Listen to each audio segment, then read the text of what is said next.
warahmatullahi wabarakatuh.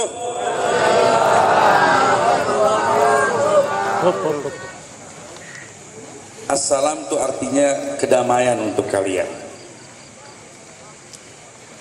Waktu takbir kita berani keras, tapi kita niat takbir untuk menciptakan kedamaian. Kita menuntut ditegakkannya hukum untuk terciptanya kedamaian. Sekali lagi, jawab salam kedamaian dengan keras, supaya Allah Subhanahu wa Ta'ala menjaga NKRI kita dari tangan orang-orang yang jahat yang ingin merusak NKRI. Jangan gara-gara satu atau dua orang keutuhan masyarakat dikorbankan. Sekali lagi, Assalamualaikum warahmatullahi wabarakatuh.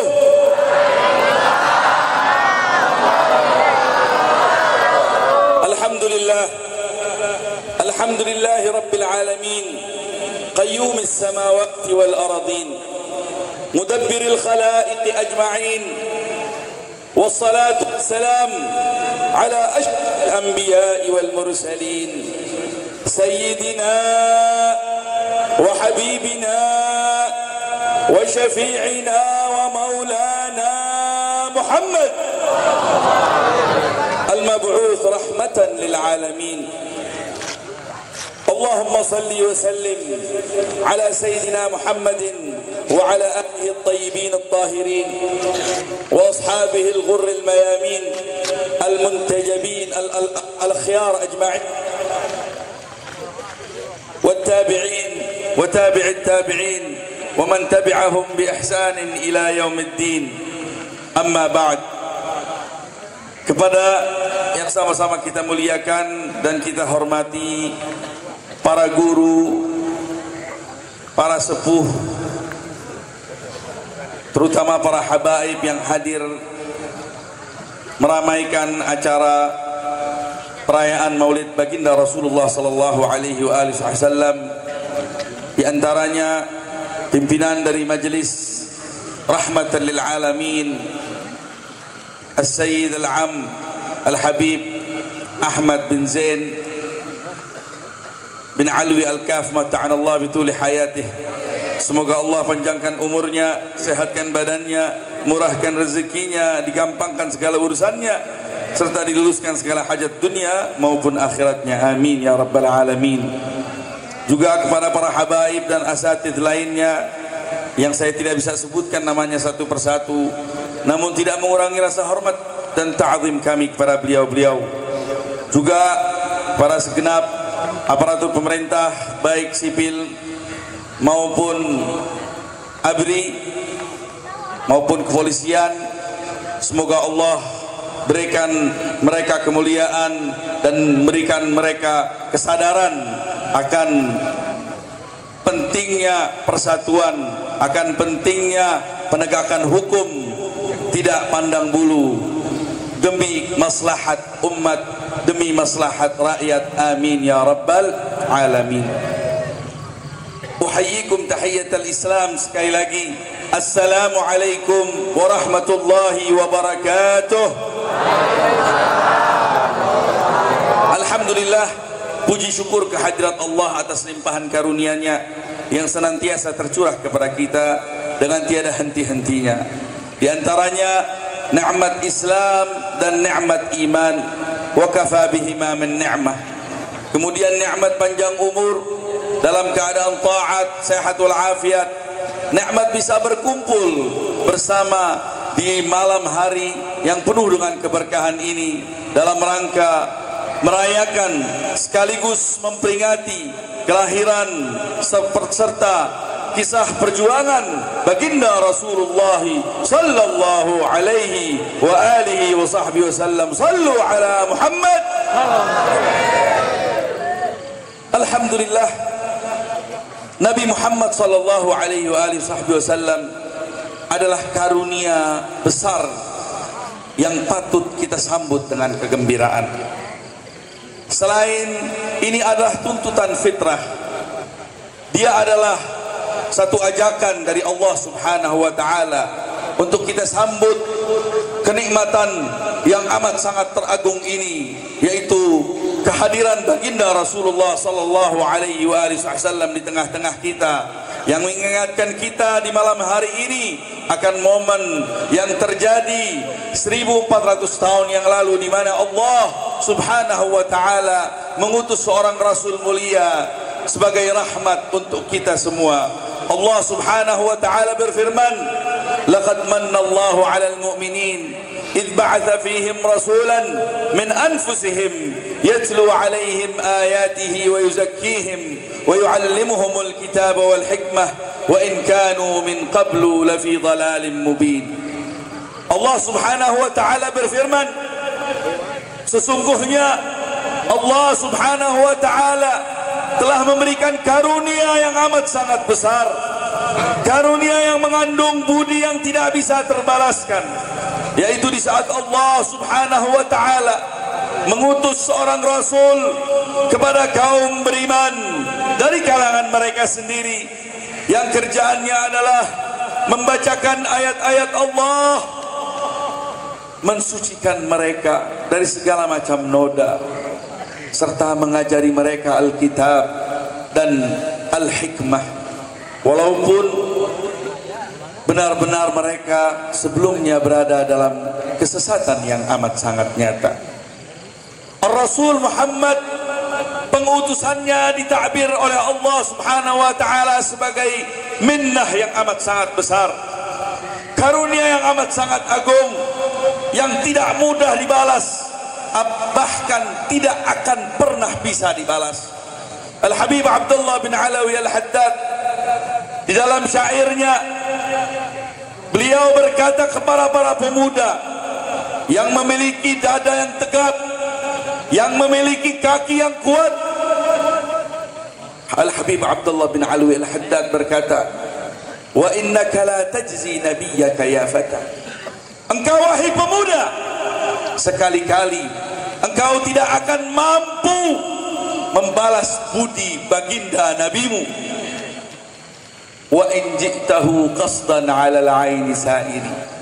Walaupun Anda memaksakan diri apabila itu memungkinkan, dan apabila Allah mentakdirkan kita bisa berjalan dengan kedua mata kita menghampiri baginda Rasulullah dari Indonesia sampai ke Mekah sana, berjalan kaki, bukan dengan kaki tetapi berjalan dengan kedua mata sekalipun, tidak akan mampu kalian membalas betapa besar budi baginda Rasulullah sallallahu alaihi wa alihi wasallam. Mata ini tidak ada tulangnya, mata bahkan tidak berdaging, mata adalah gajih seutuhnya. Andaikan Allah takdirkan kita bisa berjalan dengan kedua mata ini menghampiri baginda Rasulullah SAW dengan susah payah, berdarah-darah, budi baginda Rasulullah SAW tidak akan bisa dibalas. Lalu bagaimana caranya? Cara yang terbaik adalah menuruti perintah Allah. Bagaimana sebaiknya kita menyambut karunia yang terbesar ini? Sebagaimana Allah ajarkan. Allah Subhanahu wa taala berfirman, "Qul bi fadlillahi wa bi rahmatihi fabidzalika falyafrahu huwa khairun mimma yajma'un."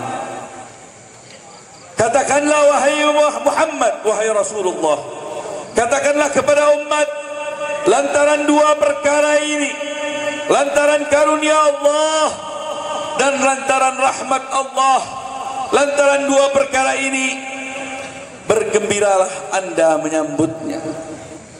Bergembiralah Anda menyambutnya sebagai bentuk rasa syukur dan ta'zim kita kepada dua hal ini. Karena bergembira menyambut dua perkara ini lebih baik dari kegembiraan yang biasa timbul diakibatkan senangnya kita mengumpulkan harta dunia. Tentu masing-masing kita bergembira tatkala memiliki harta dunia yang banyak. Seorang ibu senang apabila memiliki anak yang banyak. apalagi anak-anaknya baik, bager. Anak pemuda senang apabila memiliki teman yang banyak, apabila memiliki harta dunia, apalagi duit, punya rumah, punya mobil, punya motor yang banyak. Tapi semua tidak sebanding dengan nilai kegembiraan kita menyambut dua hal, yaitu karunia Allah dan rahmatnya Allah. Yang dimaksud dengan karunia Allah di dalam ayat, sebagaimana diriwayatkan oleh para mufassirin, adalah Al-Quran. Karena memang konteksnya memang lagi berbicara tentang keagungan Al-Quran. Al-Quran adalah wujud Islam teoritis. Wujud Islam secara teori adalah Al-Quran. Kalau kita mau belajar Islam, apa itu Islam? Kajilah Al-Quran. Lalu apa yang dimaksud dengan rahmat? Yang karenanya pun juga kita harus sambut dengan kegembiraan. Ada yang berkata, banyak riwayat yang menafsirkan arti rahmat. Tetapi katakan kepada saya, adakah rahmat yang lebih agung, yang lebih populer dikatakan di dalam Al-Quran daripada rahmat yang terkandung dalam ayat wa ma arsalnaka illa rahmatan lil alamin? Diriwayatkan oleh Ibn Abbas sebagaimana dikutip oleh Al-Imam As-Suyuti di dalam kitab tafsirnya Ad-Durrul Mansur. Di situ dikatakan yang dimaksud dengan rahmat yang harus kita sambut dengan kegembiraan adalah wujud baginda Rasulullah sallallahu alaihi wasallam. Kenapa? Karena Nabi Muhammad adalah wujud dari Islam yang praktis. Islam teori adalah Al-Quran, Islam praktek adalah wujud baginda Rasulullah sallallahu alaihi wasallam. Oleh karena itu tidak heran Siti Aisyah tatkala ditanyakan tentang bagaimana perilaku dan akhlak baginda Rasulullah, coba sifati. Siti Aisyah mengatakan, wa kana khuluquhul Quran. Dia punya akhlak adalah Al-Quran. Rasulullah adalah Al-Quran yang hidup dan berjalan. Kalau mungkin kita merasa kesulitan untuk mempelajari Islam dengan mengkaji dalam Al-Quran, cukup kita mempelajari sirahnya baginda Rasulullah. Bagaimana kehidupannya Rasulullah, bagaimana kehidupan Rasulullah saat berumah tangga, saat bertetangga, saat bermasyarakat, dan saat hidup bernegara. Di situ kita bisa ambil contoh, karena dari situlah kita akan menemukan wujud Islam yang hidup, yang sejati, yang benar-benar nyata di hadapan kita.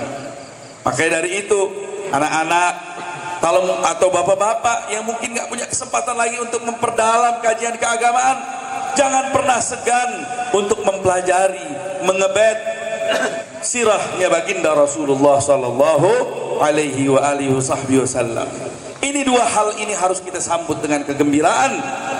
Oleh karena itu, pertama alasan kita duduk di sini adalah merayakan, bergembira menyambut kelahiran baginda Rasulullah sallallahu alaihi wasallam. Itu yang pertama.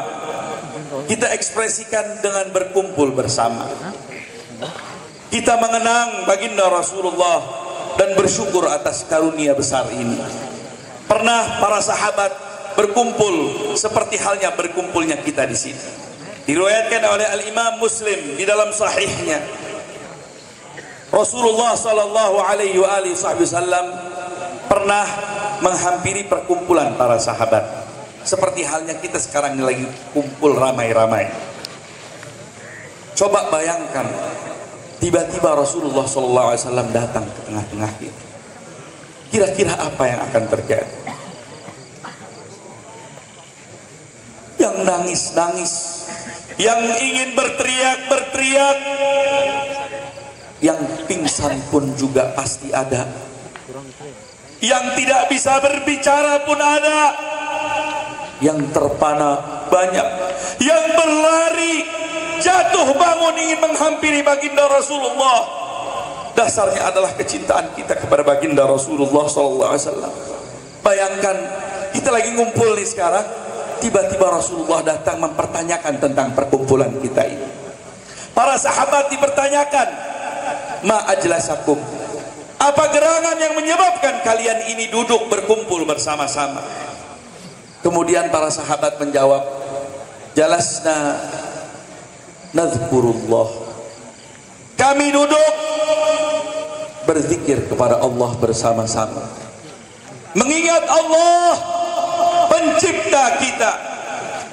Dari situ kita sadar betapa hinanya kita, betapa butuhnya kita kepada Allah subhanahu wa ta'ala, betapa hebatnya karunia Allah kepada kita, sehingga kita bisa merasakan kenikmatan hidup, bahkan kenikmatan iman, Islam, dan kenikmatan menjadi umatnya baginda Rasulullah sallallahu alaihi wasallam. Itu alasan pertama kenapa para sahabat berkumpul. Alhamdulillah kita juga berkumpul sama dengan perkumpulannya para sahabat. Kita hendak berzikir kepada Allah. Kita mau mendengar ayat-ayat suci Al-Quran dilantunkan. Kita mau mendengar ajaran-ajaran Allah sedang dikaji dan diceramahkan. Kita berzikir, mengucapkan tahlil, berselawat pun juga termasuk kategori zikir kepada Allah subhanahu wa ta'ala. Alhamdulillah, itulah alasan pertama kita sebagaimana para sahabat duduk bersama untuk berzikir kepada Allah. Kemudian sahabat melanjutkan, alasan berikutnya kenapa kami duduk bersama berkumpul seperti kita sekarang ini. Dia katakan, wa nahmaduhu ala ma hadana lil Islam. Kami juga duduk bersama-sama bersyukur kepada Allah, memujinya atas karunia Islam yang diberikan kepada kita. Alhamdulillah, saya pun sudah membuka ceramah saya dengan syukur atas nikmat Islam dan nikmat iman. Wa kafa bihima min ni'mah. Nikmat yang amat sangat luar biasa. Jangan pernah takut. Kita sebagai umat Islam, janji Allah amat sangat benar.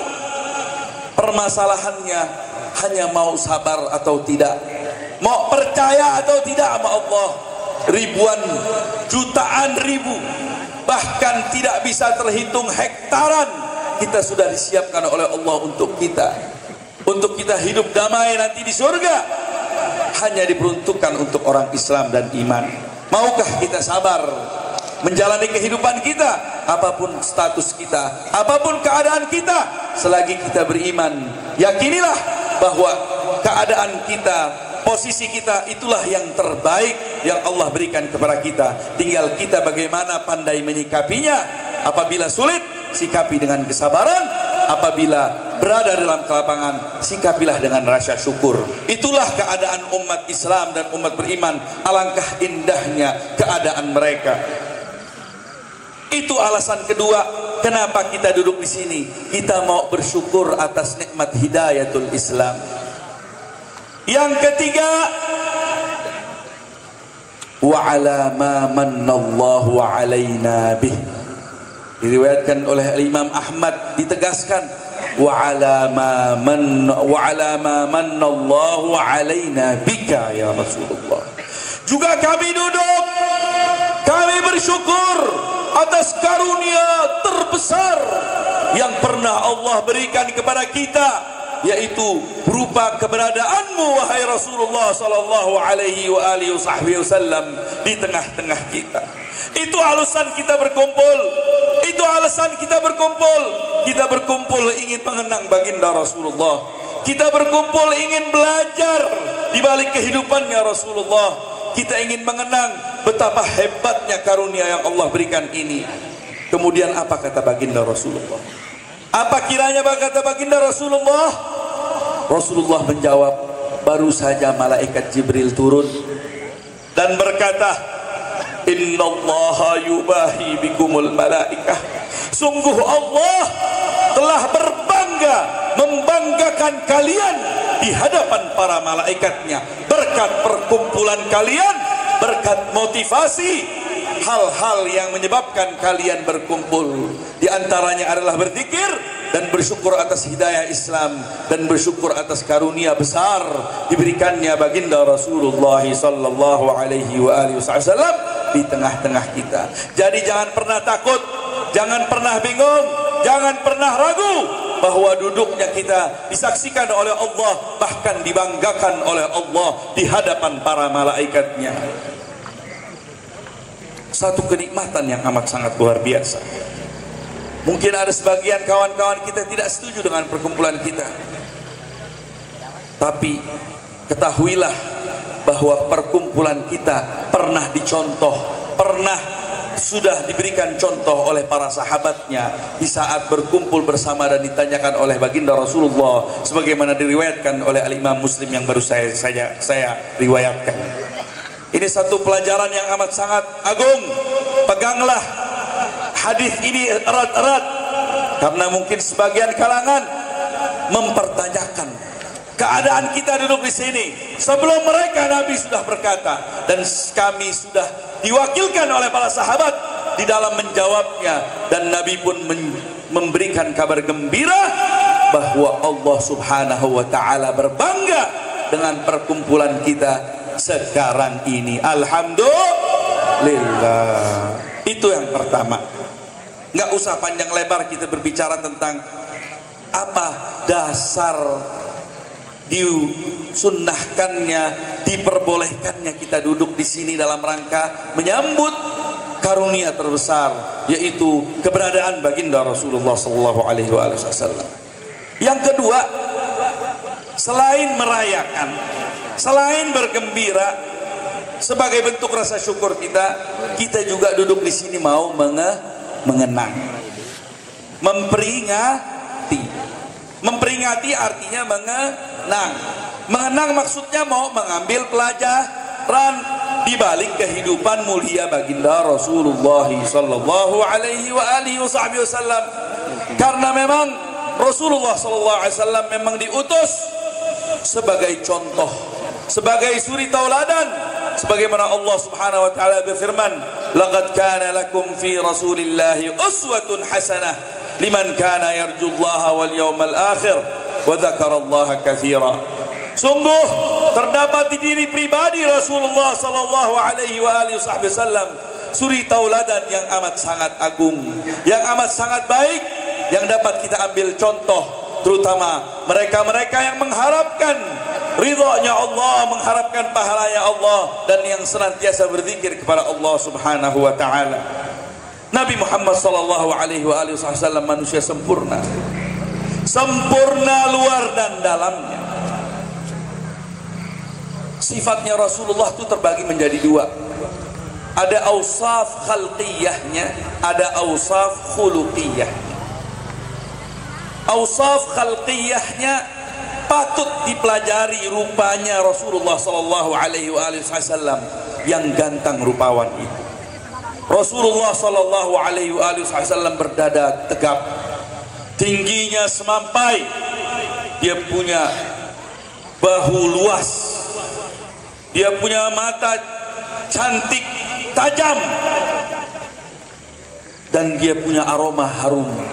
Badannya bercahaya, sebagaimana dikisahkan oleh oleh Siti Aisyah, di mana Siti Aisyah saat itu pernah kejatuhan jarum di tengah kegelapan kamarnya. Tiba-tiba Rasulullah sallallahu alaihi wasallam masuk, tampaklah jarum itu di mana letak. Subhanallah, Allahumma salli wa sallim wa barik ala sayyidina Muhammadin wa ala alihi wa sahbihi wasallam. Rasulullah bercahaya badannya sehingga nggak punya Rasulullah yang namanya bayangan. Ini salah satu ciri khasnya baginda Rasulullah yang membedakannya dengan manusia-manusia yang lain. Dia adalah basyarun lakin la kal bashar. Dia adalah manusia tapi bukan seperti manusia biasa. Rasulullah tidak memiliki bayangan. Kalau kita kepercayaan kita ntar panjang ntar pendek. Bener gak? Kadang-kadang sebagian orang jalan malam-malam di kuburan, kebetulan ada lampu tembaknya, hatinya deg-degan takut, perasaan kayak ada ngikutin. Kok saya makin kenceng nih ngikutinnya. Saya lari, dia ikut lari. Dia nggak tahu yang ngikutin dia bayangannya dia. Tapi Nabi Muhammad sallallahu alaihi wasallam tidak punya bayangan, karena badannya adalah cahaya. Dia punya keringatnya harum. Kalau kita keringatnya kayak apaan? Allah, nggak usah disebut deh. Ya, asem-asem sepet. Masih untung kalau mau pakai MBK. Iya. Nabi Muhammad sallallahu alaihi wasallam lebih wangi dari kasturi. Tapi ini semua bukan berarti untuk dicontoh. Sayyidina Hasan bin Thabit, penyair baginda Rasulullah SAW, pernah mengubah satu syair. Wa ajmalu minka lam tara qattu aini, wa ahsanu minka lam talidin nisa'u, khuliqta mubarra'an min kulli aibin, ka'annaka qad khuliqta kama tasha'u. Sungguh wahai Rasul, yang lebih indah darimu belum pernah mata ini memandangnya. Yang lebih baik, lebih bagus darimu belum pernah wanita satupun melahirkannya. Khuliqta mubarra'an min kulli aibin, Anda telah tercipta bebas dari segala noda dan kekurangan. Ka'annaka qad khuliqta kama tasha'u, seakan-akan engkau telah tercipta sesuai dengan pesananmu sendiri. Ibu-ibu, adik-adik nih, kalau memang Allah kasih pilihan, sebelum kita diciptakan, kira-kira mau hidung yang kayak gimana? Hah? Sebut. Mau hidung yang mancung, nggak bengkok kayak saya? Iya. Mau matanya yang bagus, yang tajam, semuanya yang mahal, yang bagus, yang perfect. Nabi Muhammad sallallahu alaihi wasallam saking perfectnya, seakan-akan sebagaimana ciptaannya itu seakan-akan sesuai dengan pesanannya sendiri. Luar biasa. Tapi ini semua sifat-sifat fisiknya Rasulullah SAW boleh dipelajari dan bahkan dianjurkan pula untuk dipelajari. Tujuannya supaya kita lebih mengenal siapa Nabi kita dan lebih rindu dan cinta kita kepada baginda Rasulullah sallallahu alaihi wasallam. Tapi yang harus ditiru adalah akhlaknya. Awsafuhu al-khuluqiyah. Itu yang dimaksud suri tauladan. Nabi Muhammad sallallahu alaihi wasallam diutus untuk menyempurnakan akhlak, karena memang akhlaknya sudah sempurna. Banyak akhlak yang kalau kita mau ceritakan sekarang tidak cukup waktu untuk menceritakannya. Kita sudah sepakat sebagaimana diriwayatkan bahwa Rasulullah SAW adalah Al-Quran berjalan. Sedangkan Allah Subhanahu Wa Taala di dalam Al-Quran, di dalam surat Al-Kahfi, Allah berfirman, قل لو كان البحر مدادا لكلمات ربي لنفد البحر قبل أن تنفد كلمات ربي ولو جئنا بمثله مددا. Katakanlah, apabila lautan kita jadikan tinta untuk menulis ayat-ayat Allah, ayat-ayat Tuhanmu, niscaya lautan tersebut akan habis sebelum selesainya penulisan tentang ayat-ayat Tuhanmu. Walaupun lautan tersebut dihadirkan dengan jumlah yang sama bahkan berlipat ganda, tidak akan pernah habis apabila kita hendak menuliskan tentang betapa besarnya, betapa mulianya ayat-ayat Allah. Nah, Nabi Muhammad sallallahu alaihi wasallam adalah Al-Quran yang berjalan. Oleh karena itu nggak ada waktu, nggak akan cukup umur kita untuk berbicara dan mengkaji tentang akhlak mulianya baginda Rasulullah sallallahu alaihi wasallam. Tapi paling tidak kita bisa ambil disesuaikan dengan konteks, disesuaikan dengan keadaan kita. Seorang ayah ingin menjadi ayah yang baik, contohlah Nabi. Bagaimana Nabi menjadi seorang ayah yang baik, bagaimana Nabi menjadi seorang pasangan yang baik, bagaimana Nabi menjadi seorang anak yang berakhlak mulia, bagaimana Nabi menjadi seorang panglima yang berani, bagaimana Nabi menjadi seorang anggota masyarakat yang peduli. Itulah baginda Rasulullah SAW. Kita ambil, kita sesuaikan dengan konteks. Ini yang hendak saya ambil pelajaran untuk diberikan di kesempatan saya kali ini. Sebelum saya mengambil contoh dari akhlak-akhlak mulianya beliau, perlu diketahui semua kemuliaan akhlak baginda Rasulullah SAW dasarnya adalah satu. Karena yang satu ini menjadi sempurnalah akhlak baginda Rasulullah semuanya. Ketahuilah bahwa yang saya maksud dengan satu yang kedudukannya sama seperti benih, yang dengannya bermekaranlah bunga-bunga indah akhlaknya baginda Rasulullah. Ketahuilah itulah rahmat yang ada di dalam dadanya baginda Rasulullah. Rasulullah adalah rahmat seutuhnya. Dari ujung rambut sampai ujung kaki Nabi Muhammad adalah rahmat. Sekarang kita ada di majelis ta'lim rahmatan lil alamin.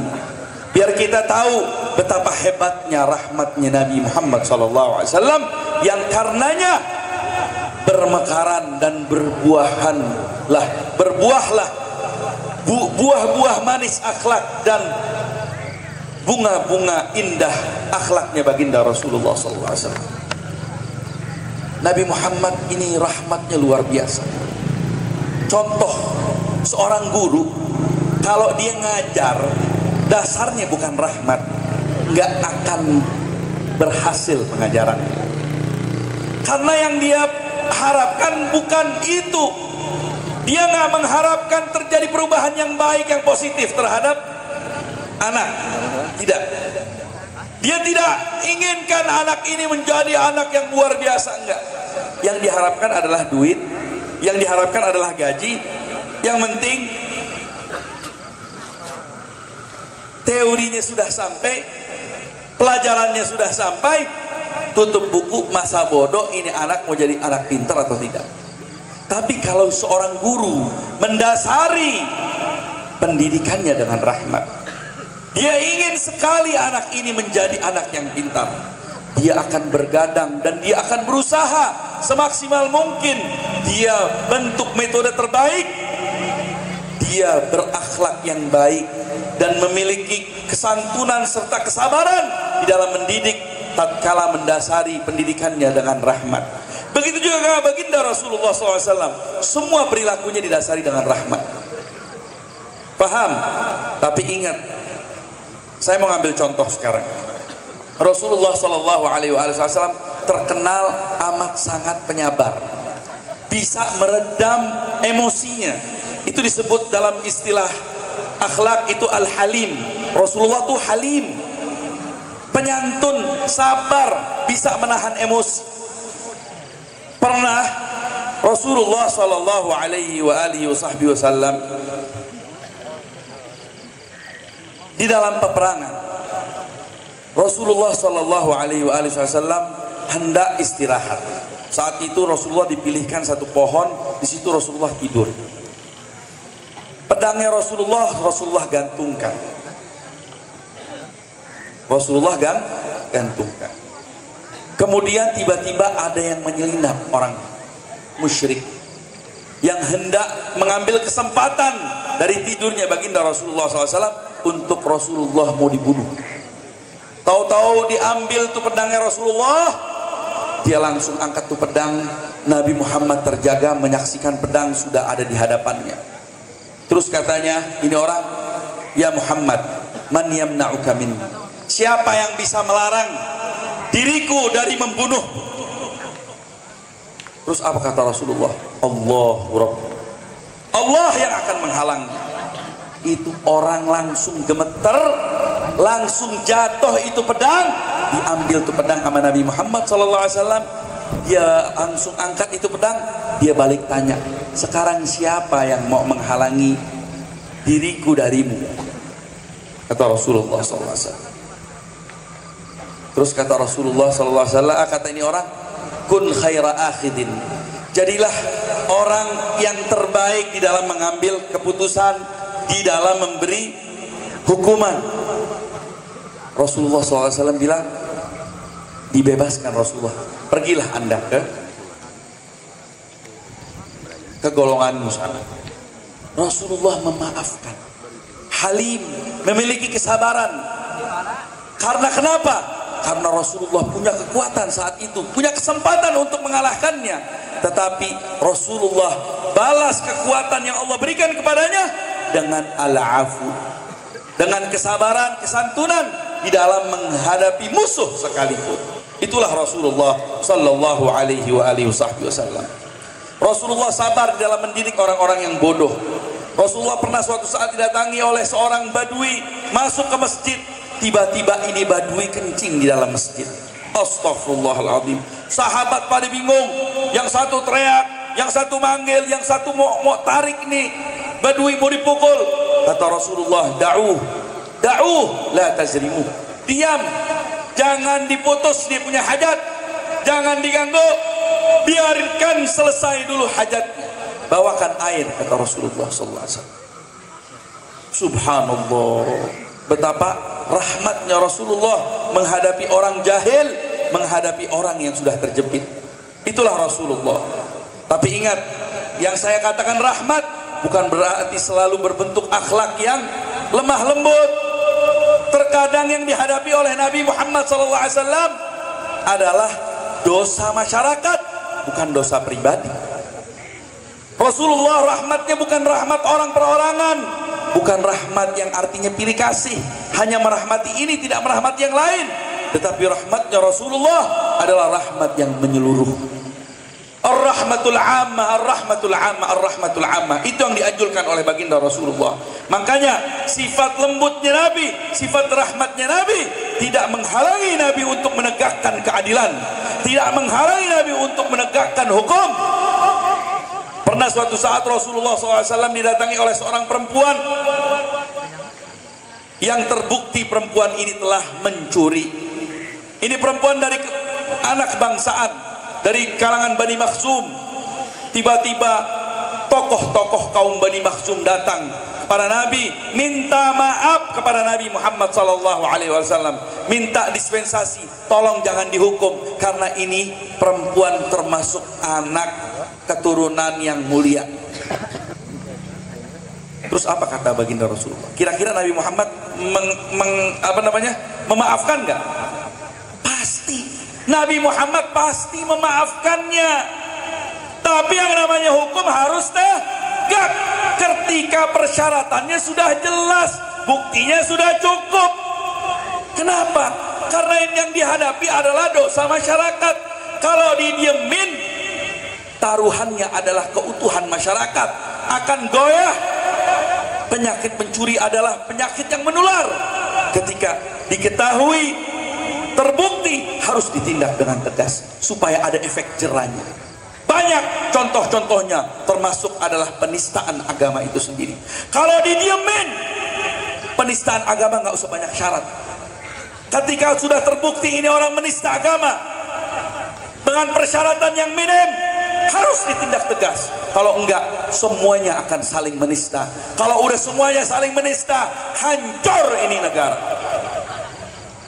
Jangan gara-gara satu orang, jangan gara-gara dua orang, kita mengorbankan masyarakat yang luas, masyarakat yang umum.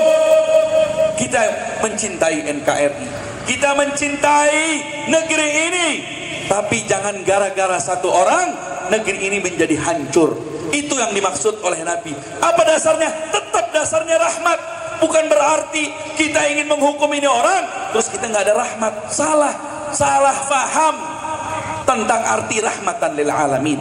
Rahmatan lil alamin artinya rahmat yang menyeluruh, yang konsekuensinya keadilan harus ditegakkan. Karena saya nggak bisa mengorbankan satu orang, tapi rahmat saya terhadap orang yang lebih banyak tergadaikan. Itu maksud rahmatan lil alamin. Jadi terkadang rahmatan lil alamin menumbuhkan sikap kelembutan, tapi terkadang rahmatan lil alamin menimbulkan sikap ketegasan, terutama yang terkait dengan amar ma'ruf nahi mungkar. Karena amar ma'ruf nahi mungkar kajiannya adalah kajian kemasyarakatan demi terjadinya keutuhan masyarakat. Apa kata Nabi Muhammad SAW? Innama ahlakal ladina min qablikum. Tatkala Rasulullah SAW diminta untuk memaafkan ini perempuan, sudah terbukti ini perempuan mencuri, dia berkata, innama ahlakal ladina min qablikum annahum kanu idza saraka fihimul syarif tarakuhu wa idza saraka fihimud dhaif aqamu alaihi al-had. Celakanya orang-orang sebelum kalian, sebabnya adalah dahulu mereka tatkala ada seorang mulia mencuri di tengah-tengah mereka, didiemin. Tapi kalau ada orang lemah yang mencuri, ditegakkan hukum kepadanya. Kata Nabi Muhammad SAW, wa inni wallah, adapun saya demi Allah. Nabi Muhammad menciptakan, membentuk satu perandaian, puncak perandaian.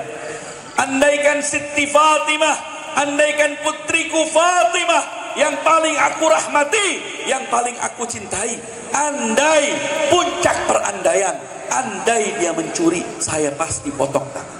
Kenapa? Gak bisa. Nabi tetap rahmat, rahmatnya umum, bukan rahmat orang per orang. Itu arti rahmatan lil alamin buat baginda Rasulullah SAW yang harus ditiru. Makanya kalau mau belajar akhlaknya Nabi, tanamkan dulu rahmat di dalam dada. Tapi rahmat bukan rahmat orang per orang, tetapi rahmat yang menyeluruh, rahmat yang menyeluruh, rahmat yang menyeluruh. Tinggal baca akhlaknya baginda Rasulullah, buktikan bahwa semua dasar dari perilakunya adalah rahmat yang menggelora di dalam dada baginda Rasulullah SAW. Itu saja yang dapat saya sampaikan. Masih ada penceramah berikutnya. Allahumma habibna ila habibika Muhammadin sallallahu alaihi wa alihi wa sahbihi wasallam. Allahumma jazi sayyidina Muhammadan sallallahu alaihi wasallam ma huwa ahlu. Allahumma jazi anna sayyidina Muhammadan sallallahu alaihi wa alihi wasallam khairan. Allahumma a'tihi al-fadilata wal wasilata wad darajata al-'aliyata ar-rafi'ah wa ba'athhu al-maqama mahmudan alladhi wa'adtahu innaka la tukhlifu al-mi'ad. Rabbana atina fid dunya hasanah wa fil akhirati hasanah wa qina 'adzaban nar. Wa sallallahu ala sayyidina Muhammadin wa ala alihi wa sahbihi wasallam wal 'afu minkum wa billahi at-tawfiq wal hidayah. Wassalamu alaikum warahmatullahi wabarakatuh. Jazakallah hasanah jaza. Kami haturkan terima kasih kepada Al-Habib Hasan bin Ali Al-Kaf atas nasihatnya. Untuk penceramah kedua, kami haturkan kepada Sayyidul Fadil Al-Habib Mustafa Al-Jufri dari Purwakarta. Fa'alihi falyatafaddal mashkura.